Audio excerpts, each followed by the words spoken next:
সিজদায় পড়ে আল্লাহরে বলবেন, আল্লাহ এই পৃথিবীতে আমি ছাড়া তোমার গোলামের অভাব নাই, কিন্তু তুমি ছাড়া আমার দ্বিতীয় কোনো রব নাই। চোখের পানি ছেড়ে আল্লাহরে ডেকে বলেন, আল্লাহ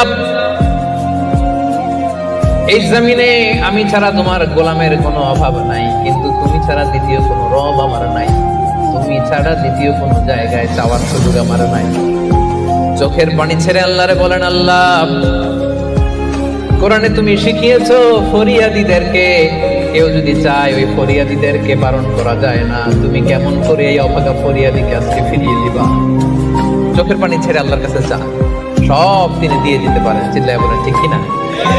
গোটা বিশ্বের সবাই আমাদের যার যা লাগবে সব যদি আল্লাহর কাছে চাই, আল্লাহ যদি সবাইকে সবকিছু দিয়ে দেয়, আল্লাহ বলে আমার ক্ষমতার 1 ইঞ্চিও কমবে না। চিল্লায় বলেন ঠিক কিনা?